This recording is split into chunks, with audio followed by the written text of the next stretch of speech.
Je vous emmène aujourd'hui à l'abbaye du Bec-et-Loing. C'est à mi-chemin entre Rouen et Lisieux, au creux d'un vallon, mais vraiment au creux, bien caché au milieu des forêts et des prairies, la célèbre abbaye Notre-Dame du Bec.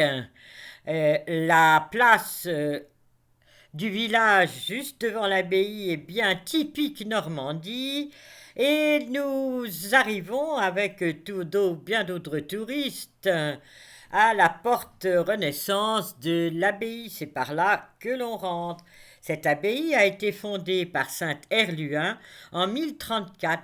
Ce saint était un chevalier normand au service de Gilbert de Brionne, qui était lui aussi au service du duc de Normandie Robert Ier.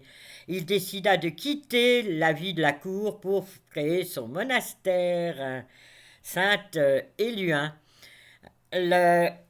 L'abbaye est dominée par ce clocher qui a été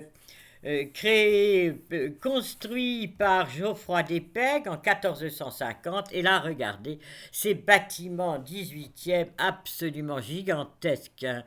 Voilà la vieille tour et devant elle le logis du prieur avec ses petites tours.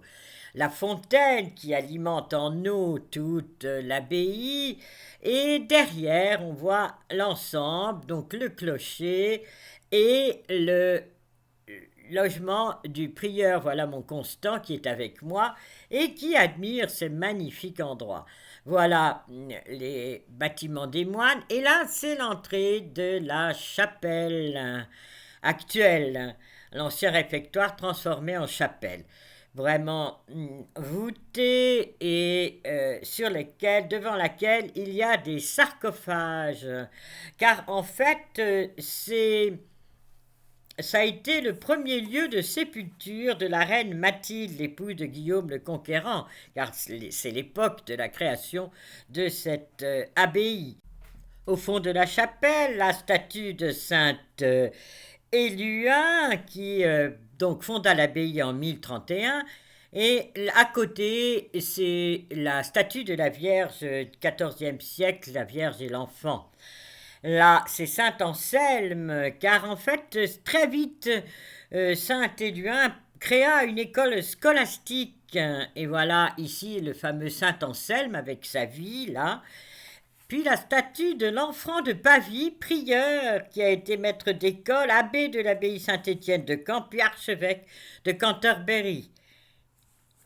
Il a remplacé Saint Anselme dans ce foyer de vie intellectuelle très important qu'était le Bec-et-Loing. Voilà, les bâtiments du XVIIIe siècle, l'abbaye a été très prospère, et là, les cellules des moines, les réfectoires, enfin tout y est, le cloître, enfin c'est vraiment une magnifique abbaye. Voilà le plan de l'abbaye au XIVe siècle, XVIIIe siècle, puis actuellement avec le point rouge, c'est l'entrée. Pendant la guerre de Cent Ans, l'abbaye fut totalement brûlée et détruite, et c'est plus tard qu'elle fut reconstruite.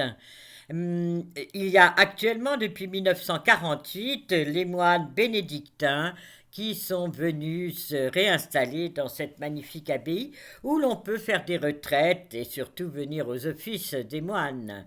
En grégorien, c'est magnifique. Voilà le sceau de l'abbé du XIIe siècle. Et puis nous ressortons vers la place du village, qui est un village de France, un beau village de France, avec le mur qui entoure totalement l'abbaye, avec ici un damier avec les silex et la craie, donc vraiment ce qu'on trouve dans le pays. Avant de quitter cet endroit et tout autour des magnifiques maisons, enfin vraiment, on est en Normandie. Là, une fontaine et des maisons avec les colombages typiques de la région. Ce jour-là, les pommiers étaient en fleurs, donc c'était vraiment la Normandie traditionnelle avec ses colombages et ses pommiers en fleurs. Avant de rejoindre la Grande Route, un élevage de chevaux avec des écuries superbes et le logement des palefreniers tout aussi magnifique. Et en face, une vieille maison, toujours en colombage avec son balcon. Maintenant, nous laissons la Normandie, l'abbaye du Bec et Loin. Je vous dis au revoir, à bientôt pour une autre découverte.